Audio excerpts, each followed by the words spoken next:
आज के इस लेक्चर में हम न्यूमेरिकल सॉल्व करेंगे गॉस लॉ और इलेक्ट्रिक फ्लक्स के ऊपर। देखिए, फर्स्ट न्यूमेरिकल आप ध्यान से अगर स्टेटमेंट पढ़ें तो आपसे कहा गया है calculate the number of electric field lines originating from +1 coulomb charge, यानी कि एक +1 कूलम का चार्ज है तो उससे इलेक्ट्रिक फील्ड लाइंस कहाँ निकलेंगी, नेचुरली बाहर की तरफ निकलेंगी। ठीक है, अगर मैं इस तरह एक 1 कूलम का चार्ज बना दूं तो इस तरह से इलेक्ट्रिक फील्ड लाइनें कहाँ निकलेंगी, बाहर की तरफ। तो पूछ रहा है कि 1 कूलम अगर इस चार्ज की वैल्यू है तो कितनी इलेक्ट्रिक फील्ड लाइंस निकलेंगी। देखिए, हमें क्या करना है, मान लीजिए कि इस चार्ज को एक इमेजिनरी क्लोज्ड सरफेस ने एनक्लोज कर रखा है। ऐसा क्यों मानना हमने, क्योंकि आपको पता है गॉस लॉ किसके लिए काम करता है, एनक्लोज्ड सरफेसेस के लिए। तो मैंने मान लिया कि एक इमेजिनरी स्फेरिकल सरफेस है, ठीक है, जो कि क्लोज्ड है लाइक फुटबॉल, उसने अपने अंदर ये 1 कूलम का चार्ज एनक्लोज कर रखा है। तो नेचुरली इससे जो फ्लक्स निकलेंगी, इलेक्ट्रिक फ्लक्स, उसका फॉर्मूला क्या होता है गॉस लॉ के according, electric flux is equal to Q/ε0। Q आपको 1 कूलम दे रखा है, ε0 की ये वैल्यू आपको पता ही है, जो आप यहाँ पर रख देंगे और जब आप इसको सॉल्व करेंगे तो इतना न्यूटन मीटर स्क्वायर पर कूलम आपके पास क्या आ जाएगा, इलेक्ट्रिक फ्लक्स। ठीक है, और इसका मतलब है कि इतनी इलेक्ट्रिक फील्ड लाइंस आपके इस 1 कूलम चार्ज से निकलेंगी। 1.129 इंटू 10⁻11 इलेक्ट्रिक फील्ड लाइंस। इस दूसरे क्वेश्चन में आप देखिए, आपको एक क्यूब दिया गया है ABCDEFGH, ये मैंने क्यूब का नाम रख दिया। ये क्यूब इस तरह से रखा गया है, आप यहाँ देख सकते हैं डायग्राम में, और यहाँ पर बोला गया है कि जो इलेक्ट्रिक फील्ड है वो एक्स एक्सिस के अलोंग है। क्यों? क्योंकि वाई एक्सिस में और जेड एक्सिस में जो इलेक्ट्रिक फील्ड के कंपोनेंट्स हैं आप देख सकते हैं वो 0 हैं। देखिए ना, वाई डायरेक्शन में और जेड डायरेक्शन में कोई कंपोनेंट इलेक्ट्रिक फील्ड का नहीं है। इसका मतलब है कि नेचुरली वाई और जेड डायरेक्शंस में कोई इलेक्ट्रिक फील्ड नहीं है। केवल जो इलेक्ट्रिक फील्ड है वो कहाँ है, एक्स डायरेक्शन में है। अब एक्स डायरेक्शन जैसा कि मैंने आपको यहाँ डायग्राम में दिखा रखा है, तो इसका मतलब क्या है, इसका मतलब है कि इलेक्ट्रिक फील्ड की जो डायरेक्शन है वो एक्स एक्सिस के पैरेलल है, इस तरफ। ठीक है जी, यूं, यानी कि फ्रॉम लेफ्ट टू राइट। ये यहाँ पर दिया गया है, जहाँ पर ये अल्फा की वैल्यू इतनी है और आपसे 2 चीज़ें पूछी गई हैं, find flux through the cube, ठीक है, और charge with in the cube. और जो ये ए आपको यहाँ पर डायग्राम में दिखाई दे रहा है, इसकी वैल्यू है 0.1 मीटर। अब देखिए इसका मतलब क्या है, पहले आप एक बार ध्यान से समझिएगा। सबसे पहले हम क्यूब की जो लोकेशन है वो देखने की कोशिश करते हैं कि कैसे ये क्यूब रखा गया है। देखिए, ये एक्स, वाई और जेड एक्सिस आपको नज़र आ रही हैं, तो आपको साफ नज़र आ रहा होगा कि ये जो डी से लेकर के सी तक की साइड है आपके क्यूब की, ये साइड एक्स एक्सिस के बिल्कुल चिपकी हुई है। और आप ये भी देख सकते हैं कि पॉइंट डी ओरिजिन से ए डिस्टेंस पर है, यानी कि पॉइंट डी को अगर मैं इस तरफ इस तरफ इस तरफ खिसकाता चलूं तो एक ऐसा टाइम आएगा ना जब डी बिल्कुल एग्जैक्टली ओ के साथ क्या करेगा, मैच कर जाएगा, यानी कि डी भी कहाँ आ जाएगा, ओरिजिन पर। लेकिन अभी आप देख सकते हैं, कुल मिलाकर का आप ऐसा मान सकते हैं कि इस क्यूब को हमने एक्स एक्सिस में थोड़ा सा सरका दिया है, इस तरह से कि इसकी डीसी जो साइड है वो एग्जैक्टली एक्स एक्सिस के साथ चिपकी हुई है, और ओरिजिन से पॉइंट डी का डिस्टेंस आप देखिए कितना है, ए। ठीक है, और ये ए ही आपके क्यूब की हर एक साइड भी है। तो अब एक बात आइए, आप फ्लक्स थ्रू द क्यूब पूछा गया है। आप थोड़ा सा अगर ध्यान से देखेंगे तो मैं आपको बताऊं, 6 फेसेस जो क्यूब के होते हैं, उन 6 में से 4 फेसेस की फ्लक्स 0 होगी। रीजन देखिए, आपकी इलेक्ट्रिक फील्ड किस साइड है, एक्स एक्सिस के अलोंग, यानी कि इस साइड है। ठीक है, तो आप ध्यान से देखिए जरा, ई FGH। ये जो एरिया है ये होगा तो ए स्क्वायर, लेकिन इसका एरिया वेक्टर कहाँ होगा, ऊपर, जबकि इलेक्ट्रिक फील्ड इस साइड है, एंगल दोनों के बीच 90 डिग्री, और आपको पता है फ्लक्स में कोस आता है तो कोस 90 जीरो हो जाएगा। सिमिलरली आपकी इलेक्ट्रिक फील्ड इस तरफ, लेकिन ये जो है ADCB, इसका एरिया वेक्टर नीचे की तरफ होगा, तो यहां पर भी आप देखिए इलेक्ट्रिक फील्ड इस साइड, एरिया वेक्टर नीचे की तरफ, फिर से एंगल कितना हो जाएगा 90। और जो ये है EFBA, इसका एरिया वेक्टर कहाँ होगा, आप देखिएगा बिल्कुल यूं ऊपर की तरफ, यानी कि आपकी आंख के अंदर, और इलेक्ट्रिक फील्ड इस साइड है, यहां भी एंगल 90 डिग्री है। और ये देखिए HGCD, इसका जो एरिया वेक्टर होगा वो बिल्कुल perpendicularly downward to the plane of paper होगा, और इलेक्ट्रिक फील्ड के परपेंडिकुलर होगा, तो वहां पर भी फ्लक्स कितना आएगा, जीरो आएगा। और आप वैसे भी सोच सकते हैं कि जो इलेक्ट्रिक फील्ड लाइन केवल एक्स एक्सिस में है, वो तो सिर्फ ये जो दो पेंसिल से मैंने डार्क करके आपको सरफेस दिखा रखे हैं, सिर्फ इन्हीं को कट करके जाती है, जो कि EHDA और FGCB है, किसी तरह नाम दे दीजिए इसके, वो कोई दिक्कत नहीं है। तो इनको यूं कट करके जा रही है, ठीक है। तो सिर्फ इन दो सरफेसेस से ही क्या आएंगे, हमारे पास फ्लक्स आएंगे, बाकी चार सरफेसेस के फ्लक्स जो है वो कितने हो जाएंगे, जीरो हो जाएंगे। तो हमसे जब ये पूछा गया है फ्लक्स थ्रू द क्यूब, तो हम क्या करते हैं, इन्हीं दोनों के फ्लक्स कैलकुलेट कर लेते हैं। अब जरा एक बात को आप ध्यान से देखिएगा, इलेक्ट्रिक फील्ड की जो स्ट्रेंथ थी वो ये दे रखी थी, EX is equal to alpha into x की पावर 1/2। इसका क्या मतलब है कि जैसे जैसे x बढ़ेगा, x की पावर हाफ भी बढ़ेगी, और इसका मतलब है इलेक्ट्रिक फील्ड की इंटेंसिटी भी क्या बढ़ेगी, x एक्सिस के अलोंग बढ़ जाएगी। तो इसका मतलब ये है कि ये जो इलेक्ट्रिक फील्ड है ये x एक्सिस के अलोंग बढ़ रही है, जैसे जैसे आप ओरिजिन से दूर जाते जा रहे हैं, ठीक है। देखिए यहां पर जो ये x है, इस x का मतलब क्या है, ओरिजिन से डिस्टेंस। जैसे अगर मैं कह दूं x इज इक्वल टू 1, तो इसका मतलब ओरिजिन से 1 metre, x is equal to 2, इसका मतलब ओरिजिन से 2 मीटर, एंड सो ऑन, ठीक है। तो जैसे जैसे x की वैल्यू बढ़ेगी, x की पावर हाफ यानी कि x का जो अंडर रूट है उसकी वैल्यू बढ़ेगी, और इलेक्ट्रिक फील्ड इंटेंसिटी भी क्या होगी, बढ़ेगी। मतलब ये इलेक्ट्रिक फील्ड इंटेंसिटी कांस्टेंट नहीं है, इसकी वैल्यू x के अंदर क्या कर रही है, इंक्रीज कर रही है, जैसे जैसे x की वैल्यू इंक्रीज कर रही है। इसका मतलब ये हुआ कि ये जो फेस है ADHE, इस फेस पर इलेक्ट्रिक फील्ड इंटेंसिटी की वैल्यू कुछ और होगी, और जो ये फेस है BCGF, इस पर इलेक्ट्रिक फील्ड इंटेंसिटी की वैल्यू क्या होगी, वो कुछ और होगी। ऐसा किस लिए, देखिए आपका जो ये वाला फेस है, ये वाला फेस ओरिजिन से a डिस्टेंस पर है, तो x की जगह आप a रख देंगे। लेकिन ये वाला फेस आप देखिएगा, यहां से यहां a और यहां से यहां फिर a, तो ये वाला फेस जो है बेसिकली कितने डिस्टेंस पर हो गया, ओरिजिन से 2a डिस्टेंस पर हो गया। इसका मतलब है कि x की वैल्यू बढ़ गई, तो नेचुरली इलेक्ट्रिक फील्ड इंटेंसिटी की वैल्यू भी क्या हो जाएगी, बढ़ जाएगी। तो कुल मिलाकर के इस फेस पर इलेक्ट्रिक फील्ड इंटेंसिटी की वैल्यू थोड़ी सी कम होगी, इस पर ज्यादा होगी, एंड सो ऑन, आगे की तरफ इलेक्ट्रिक फील्ड इंटेंसिटी बढ़ती चलेगी। तो चलिए ये तो हम देख चुके हैं कि बाकी चार फेसेस जो हैं उनके एरिया वेक्टर ने इलेक्ट्रिक फील्ड इंटेंसिटी के साथ 90 डिग्री का एंगल बना रखा है, तो उनसे कोई इलेक्ट्रिक फ्लक्स पास नहीं करेगी। तो ये जो दो फेसेस हैं इनके फ्लक्स हम निकाल लेते हैं। तो आप देखिएगा जो ये फेस है ADHE, इसका फ्लक्स, अब फ्लक्स का फॉर्मूला होता है E.A, electric field intensity dot area vector, EA cos theta. अब E की जगह मैंने ये रख दिया, क्योंकि E की वैल्यू आप देखिए ऊपर से क्या आएगी, अल्फा इंटू एक्स की हाफ आएगी ना, तो यहां पर मैंने क्या रख दिया, अल्फा, और x की जगह मैंने क्या रख दिया, आप देखिएगा a की पावर हाफ। क्यों, क्योंकि ओरिजिन से ये जो आपका ADHE फेस है, इसका ओरिजिन से यहाँ डिस्टेंस आप देखिए कितना है, a है, ठीक है। तो क्योंकि ये x एक्सिस में डिस्टेंस है, तो x की जगह मैं क्या रख दूंगा, a रख दूंगा। तो यहां पर मैंने x की जगह a रख दिया, और क्योंकि x की पावर हाफ थी तो a की पावर कितनी आ गई, इसमें हाफ आ गई। उसके बाद आप देखिए इसका एरिया कितना होगा। अब देखिए ये साइड a है और क्यूब है, तो ये भी a होगी, ये भी a होगी, तो एरिया तो a स्क्वायर हो गया, आप समझ गए होंगे। तो इलेक्ट्रिक फील्ड इंटेंसिटी की वैल्यू और ये एरिया की वैल्यू, थीटा आप जानते ही हैं, ये E और A के बीच का एंगल होता है। अब इलेक्ट्रिक फील्ड इंटेंसिटी आप देखिए कहाँ है, राइट साइड की तरफ, जबकि एरिया वेक्टर कहाँ है, लेफ्ट साइड की तरफ, क्योंकि मैं आपको बता चुका हूं कि फेस के परपेंडिकुलर होता है एरिया वेक्टर। तो इस फेस का एरिया वेक्टर कहाँ होगा, इस साइड, जबकि इलेक्ट्रिक फील्ड इंटेंसिटी है इस साइड। तो दोनों के बीच एंगल कितना हो गया, 180 डिग्री। तो cos 180 -1 होता है, उस वजह से ये माइनस आ गया।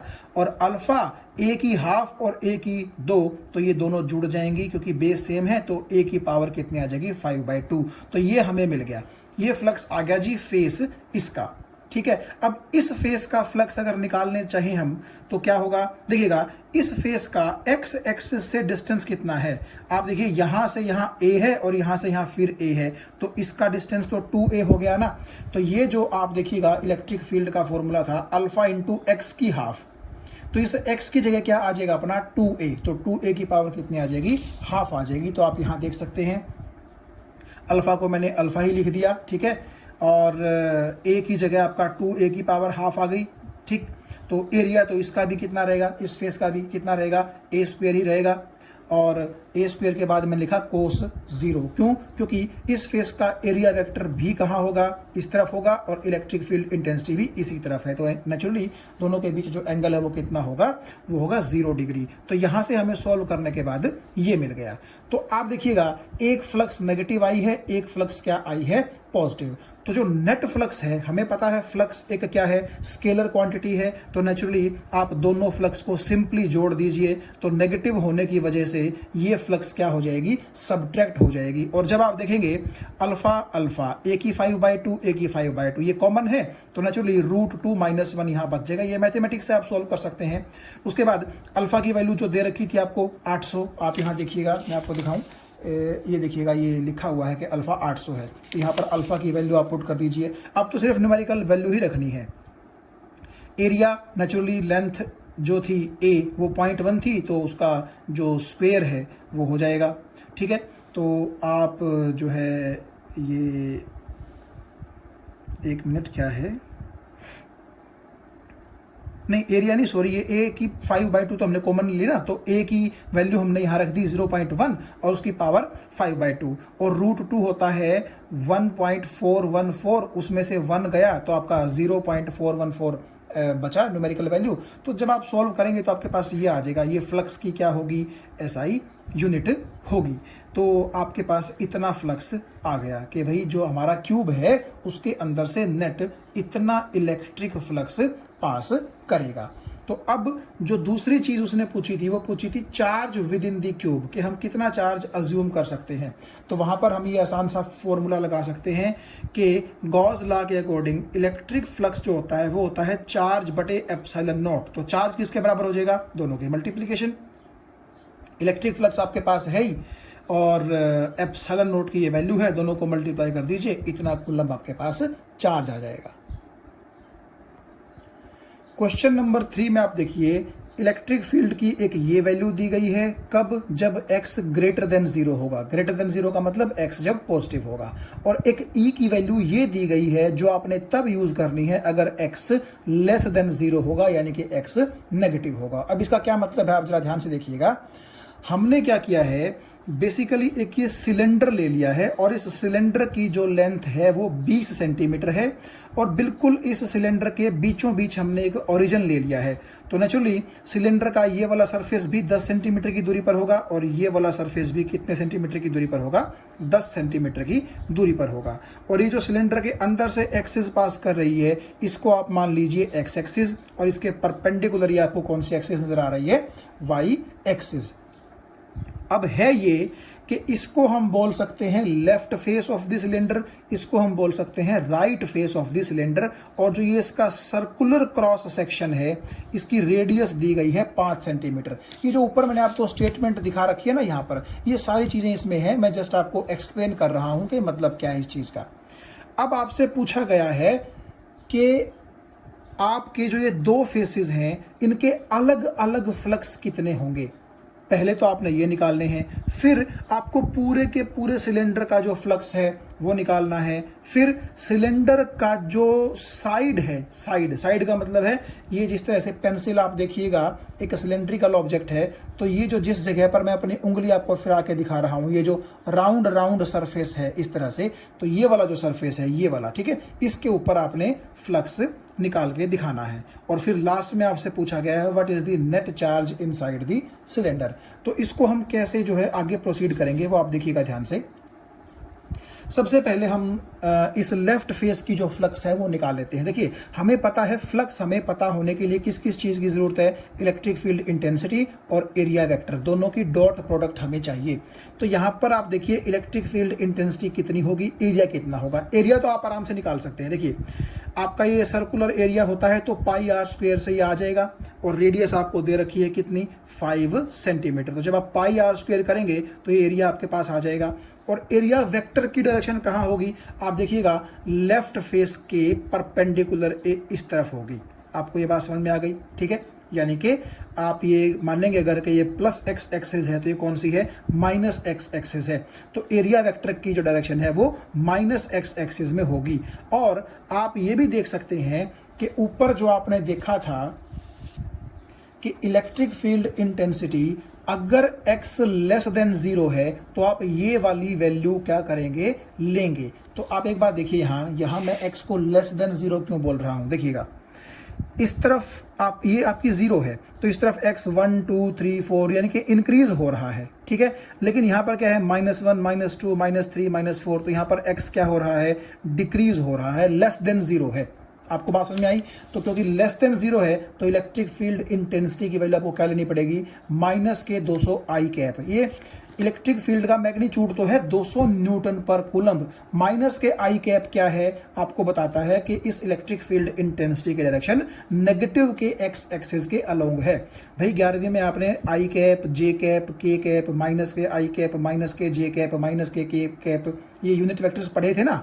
तो आई कैप का जहां मतलब होता है प्लस एक्स डायरेक्शन, वहीं पर माइनस आई कैप का क्या मतलब होता है, माइनस के एक्स डायरेक्शन। तो नेचुरली आप ये वाली इलेक्ट्रिक फील्ड इंटेंसिटी की वैल्यू लेंगे, यानी कि -200 आई कैप। क्यों, क्योंकि इस तरफ आपका जो x है वो लेस देन 0 है। अच्छा, आप यहां देखिए तो इसका मतलब है कि इलेक्ट्रिक फील्ड इंटेंसिटी की जो डायरेक्शन है माइनस के आई है ना यहाँ पर, तो माइनस का आई मतलब नेगेटिव एक्स एक्सिस में है। तो इलेक्ट्रिक फील्ड इंटेंसिटी भी आपकी कहाँ है, इस तरफ। तो अच्छी बात यह है कि इलेक्ट्रिक फील्ड इंटेंसिटी भी इस तरफ है, एरिया वेक्टर भी इस तरफ है। तो नेचुरली इस केस में दोनों के बीच में एंगल कितना हो जाएगा, 0 हो जाएगा। तो सबसे पहले हम देखते हैं कि यहाँ लेफ्ट फेस पर फ्लक्स कितना होगा। तो फ्लक्स की जो फॉर्मूला है वो क्या होता है, E.A। फाई एल का मतलब है फ्लक्स ऑफ लेफ्ट फेस, तो वो आ गया EA cos थीटा। E का मतलब इलेक्ट्रिक फील्ड इंटेंसिटी की वैल्यू जो कि कितनी है, -200 आई कैप, यहाँ रख दी मैंने। एरिया आप देखिएगा जो पाई आर स्क्वायर है, ये मैंने आपको ऊपर निकाल के दिखा भी रखा है। ये तो इसका सिर्फ मैग्नीट्यूड यहाँ पर निकला हुआ है। ये माइनस साइन क्यों आया, क्योंकि यहाँ पर एरिया का सिर्फ मैग्नीट्यूड है, और जब आप एरिया को वेक्टर मानोगे तो आपको डायरेक्शन भी तो लगानी पड़ेगी, और इतने मैग्नीट्यूड की जो डायरेक्शन है वो कहाँ है, वो माइनस के आई कैप यानी कि आपके माइनस के एक्स एक्सिस के अलोंग है, इसलिए यहाँ पर ये माइनस साइन आया है आई कैप के साथ। तो एरिया की जगह आप ये वाली चीज़ रख देंगे। तो ये आप जानते हैं कि आई कैप डॉट आई कैप 1 होता है, ठीक है। और ये माइनस भी आपस में कट कटा के क्या बन जाएंगे, प्लस बन जाएंगे। और कोस 0 का क्या मतलब है कि थीटा दोनों के बीच में 0 है। मैंने आपको यहाँ बताया था कि इलेक्ट्रिक फील्ड इंटेंसिटी भी इस तरफ है, एरिया वेक्टर भी इस तरफ है। तो आप ये देखिएगा कि आपके पास सॉल्व करने के बाद इतना आ गया, यानी कि इस लेफ्ट फेस से इतना फ्लक्स बाहर की तरफ क्या हो रहा है, निकल रहा है। सिमिलरली अगर मैं कहूँ आपसे राइट फेस पर भी फ्लक्स इतना होगा, क्यों, क्योंकि एरिया भी सेम आएगा और इलेक्ट्रिक फील्ड इंटेंसिटी का आप देखिएगा मैग्नीट्यूड भी कैसा है, सेम है। बस यहाँ पर प्लस आई का मतलब है कि डायरेक्शन कहाँ होगी इलेक्ट्रिक फील्ड इंटेंसिटी की, प्लस एक्स एक्सिस में होगी। वैल्यू तो वही है ना, 200 न्यूटन पर कूलम्ब। तो इसका मतलब है कि इस एरिया का एरिया वेक्टर भी इस तरफ और इलेक्ट्रिक फील्ड इंटेंसिटी भी प्लस एक्स एक्सिस में। यहाँ पर भी एंगल कितना आएगा दोनों के बीच में, 0 डिग्री। तो सेम सिचुएशन होगी, बस आपका यहाँ पर भी प्लस आ जाएगा और यहाँ पर भी क्या आ जाएगा, प्लस, तो सेम फ्लक्स आपके आ जाएंगे। तो कुल मिलाकर के ये जो हमारा पहला सवाल था, what is the net outward flux through each flat face. Flat का मतलब ये वाला फ्लैट और ये वाला फ्लैट, ठीक है, क्योंकि ये वाला सरफेस है ये तो आपका राउंड राउंड होता है, जैसे बेलन में राउंड राउंड होता है, आपको पेंसिल में दिखाई दे रहा है जिस तरह ये राउंड राउंड इस तरह। तो इन फ्लैट फेसेस का जो फ्लक्स है, हर एक फेस पर कितना फ्लक्स आ गया, इतना ही फ्लक्स आ गया, यानी कि लेफ्ट फेस का भी इतना है और राइट फेस का भी इतना ही फ्लक्स है, दोनों पॉजिटिव हैं। और अगर आपसे कोई पूछे नेट फ्लक्स कितना होगा, तो नेट फ्लक्स आप दोनों को जोड़ दीजिए, क्योंकि दोनों पॉजिटिव है ना, तो जुड़ेंगे ही, ठीक है। तो आपका आउटवर्ड जो फ्लक्स है वो लेफ्ट फेस से भी इतना ही है, राइट फेस से भी इतना ही है, और जब आप दोनों को जोड़ देंगे तो नेट फ्लक्स आपका इतना आ जाएगा। उसके बाद flux through the side of cylinder is zero. Side का मतलब है, देखिए ये वाला जो कर्व्ड सरफेस है, क्यों, क्योंकि देखो अब या तो आपकी electric field intensity minus x axis में है, या फिर आपकी electric field intensity plus x axis में है, ठीक है, यानी कि इस तरफ है, आपको समझ में आ गई। लेकिन अगर मैं यहां पर देखूं कि जो ये कर्व्ड सरफेस है, जैसे कि आपको ये ब्लैक ब्लैक सरफेस नजर आ रहा है, या ये देखिएगा ये बिल्कुल ये छोटा सा डॉट जो आपको नजर आ रहा है यहाँ पर, ये तो इसका एरिया वेक्टर कहाँ होगा, यूं परपेंडिकुलरली आपकी आंखों की तरफ होगा, जबकि इलेक्ट्रिक फील्ड इंटेंसिटी या तो प्लस एक्स में इस साइड है या फिर इस साइड है। तो इसका मतलब है कि पूरे के पूरे कर्व्ड सरफेस पे आप कहीं भी कोई एरिया लेंगे तो उसका एरिया वेक्टर क्या होगा, इलेक्ट्रिक फील्ड इंटेंसिटी के परपेंडिकुलर होगा, और परपेंडिकुलर का मतलब थीटा 90, तो कोस 90 क्योंकि जीरो होता है, इसका मतलब है फ्लक्स कितनी हो जाएगी, जीरो। ये कहां से आएगी जीरो फ्लक्स, ये साइड से, साइड का मतलब है ये जो आपका कर्व्ड सरफेस आपको दिखाई दे रहा है सिलेंडर का, जो कि मेरी उंगली और अंगूठे के बीच में है, जिसको मैं गोल गोल घुमा रहा हूं, ये वाला, ठीक है। हाँ, ये वाला जो सरफेस है और जो ये वाला सरफेस है, यहां का फ्लक्स जीरो नहीं होगा, वो तो हर एक का 1.57 था। अच्छा, अब आपसे चार्ज पूछ रहे हैं अंदर कितना होगा, तो नेचुरली वही गोज लॉ आप लगा दीजिए, तो phi is equal to Q by epsilon naught. तो क्यू किसके बराबर हो जाएगा, फाई इंटू एप्सिलॉन नॉट। फाई की वैल्यू आपको टोटल वाली रखनी पड़ेगी, क्योंकि अगर आपको पूरे के पूरे सिलेंडर का चार्ज चाहिए अंदर कितना है, तो आपको पूरे के पूरे सिलेंडर का ही फ्लक्स रखना पड़ेगा। ये नहीं है कि आप एक फेस का फ्लक्स 1.57 रख देंगे, नहीं, ये वाला आपको टोटल फ्लक्स रखना पड़ेगा। तो टोटल फ्लक्स हो गया, एप्सिलॉन नॉट से मल्टीप्लाई कीजिए, इतना चार्ज आपके पास आ जाएगा। इस क्वेश्चन में आप देखिए, आपको दो कंसेंट्रिक होलोस्फीयर्स दिए गए हैं। कंसेंट्रिक का मतलब उनका सेंटर एक ही है, तो ये छोटे वाला जो स्फीयर है इसको S1 बोल दिया, और जो बड़े वाला स्फीयर है उसको क्या बोल दिया, S2, ठीक है जी। और S1 ने Q चार्ज को एनक्लोज कर रखा है, आप देखिए S1 के अंदर सिर्फ Q चार्ज है, जबकि बोल रहा है कि S2 ने 2Q चार्ज एनक्लोज कर रखा है। ये जो S2 आपको बड़ा स्फीयर दिखाई दे रहा है, इसने Q2 चार्ज एनक्लोज कर रखा है। अब ये पूछ रहा है what is the ratio of electric flux through S1 and S2। देखिए आप ऐसा कीजिए, पहले S1 स्फीयर का फ्लक्स निकाल लीजिए, S2 स्फीयर का फ्लक्स निकाल लीजिए, और बाद में उनको डिवाइड कर दीजिए, वही तो रेशियो आ जाएगी। अब देखिएगा, हमें ये पता है, हम पहले सबसे पहले ये पहला पार्ट ही सॉल्व करते हैं, दूसरा पार्ट हम बाद में देखेंगे। फाई S1 का मतलब है स्फीयर नंबर 1 का फ्लक्स, तो वो कितना होगा, हमें पता है फ्लक्स होता है charge enclosed by epsilon naught. तो आप देखिएगा, आपका जो S1 स्फीयर है, इसके अंदर एनक्लोज्ड कितना है चार्ज, Q। अब आप इसको 2Q को कंसीडर मत कीजिएगा, क्योंकि स्फीयर S1 के लिए जो ये 2Q है, ये आउटसाइड वाला चार्ज है, अंदर एनक्लोज तो सिर्फ कितना है, Q, तो Q बाय एप्सिलॉन नॉट, सीधा ये आंसर आ गया बस। उसके बाद देखिए, जो सेकंड स्फीयर है, यानी कि जो बड़ा स्फीयर है S2, उसने कितना चार्ज एनक्लोज कर रखा है। वैसे तो फॉर्मूला होता है charge divide by epsilon not flux का, लेकिन सुनिए, अगर आप S2 की बात करेंगे तो इसके अंदर 2Q चार्ज तो है ही है, लेकिन ये वाला Q चार्ज भी तो S2 के अंदर ही है। तो बेसिकली यहां आप गलती कर सकते थे अगर आप थोड़ा सा ध्यान ना दें तो S2 के अंदर आप ये मत समझिएगा कि सिर्फ 2Q चार्ज ही है, बल्कि S2 के अंदर 2Q के साथ साथ ये Q चार्ज भी है। तो टोटल चार्ज कितना हो जाएगा, 3Q। तो इस Q की जगह मैंने लिखा 3Q और नीचे लिख दिया एप्सिलॉन नॉट, ठीक है। तो ये आ गया आपका फ्लक्स S1 स्फीयर का, ये आ गया आपका फ्लक्स S2 स्फीयर का। रेशियो ले लीजिए, रेशियो आ जाएगा आपका 1:3। अब ये क्या कह रहा है, देखिएगा, इतनी बड़ी जो स्टेटमेंट है आप पढ़ लीजिएगा आराम से, मैं आपको सिंपली बता दूं।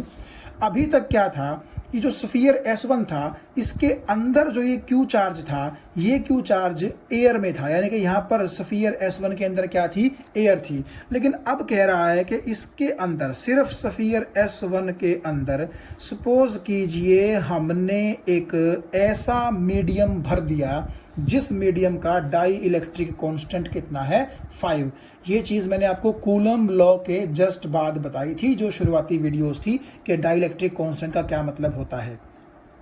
ठीक है, तो ऐसा है कुल मिलाकर के बात कि यहाँ पर अब एयर नहीं बची है इस जगह पर, बल्कि एयर की बजाय कोई और मीडियम इसके अंदर भर दिया गया है और उस मीडियम का डाई इलेक्ट्रिक कांस्टेंट कितना है, 5। तो कह रहा है कि क्या अब भी स्फीयर S1 का फ्लक्स उतना ही होगा या चेंज हो जाएगा, और अगर चेंज होगा तो बताइए क्या चेंज उसके अंदर होगा। देखिए, हमने एक चीज़ देखी है कि आपको मैंने बताया था कि जो फ्लक्स है S1 स्फीयर के, उसका फॉर्मूला है कि कितना चार्ज उसने एनक्लोज कर रखा है डिवाइड बाय एप्सिलॉन नॉट।